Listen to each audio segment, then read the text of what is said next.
ఏ ఊరు? చింతలపాలెం. దర్శి లెక్కలే మాకు. దర్శి నియోజకవర్గం. మీకు పెన్షన్ వస్తుందా? మా ఆయనకి ఎత్తడు. పింఛన్ వస్తుంది, మాకు పొలం డబ్బులు పడుతున్నాయి, గూపులు డబ్బులు పడుతున్నాయి, అన్నీ పడుతున్నాయి మాకు బాగానే. ఆయనకు తప్పితే మేము ఊరికి వెయ్యము. అది ఆయనకు తప్పితే మేము ఊరికి వెయ్యము. అది వాస్తవం చెబుతాను. ఆయనే పోబెడతాను జనానికి. నిన్న ఒక్కరోజు డబ్బులు ఇవ్వకపోతే జనాలు అల్లాడి చచ్చినారు కాసేపటికి. మరి ఇక్కడ బూచేపల్లి గారు వైఎస్ఆర్ కాంగ్రెస్ పార్టీ ఎమ్మెల్యేగా పోటీ చేస్తున్నారు. ఆయనకి వేసేది, ఆయనకి ఇద్దరికే మేము వేసేది. ఇంకెవరికి ఆమె వచ్చితే మట్టుకు అంక మేము వేస్తామా? లక్ష్మి గారు ఏమో ఆమె ఎవరు నాకేం పని ఆమెతోటి. వాళ్ళ బలిజోళ్ళు వేస్తారులా ఎవరు ఆమెకి. మరి బూచేపల్లి గారికి ఎందుకు ఓటేద్దాం అనుకుంటున్నారు మీరు ఇక్కడ? మాకు మంచి పనులు చేస్తాడు ఆయన. సౌకర్యం రెడ్డి ఎన్ని అన్నా కానీ మంచి పనులు చేస్తాడు. ఆమె ఎవరు మనకేం తెలుసు అసలు. మీకు ఎప్పుడైనా మంచి చేశారా? ఉండారు. పిల్లలు చదువుకోవాలంటే కాలేజీలు ఉండయి, తక్కువ ఫీజులో చదివించుకుంటాము అక్కడ చేర్చుకొని.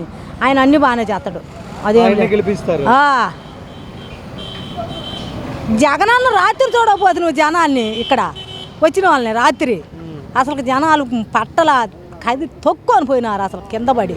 అట్లా వచ్చినారు జనాలు రాత్రి.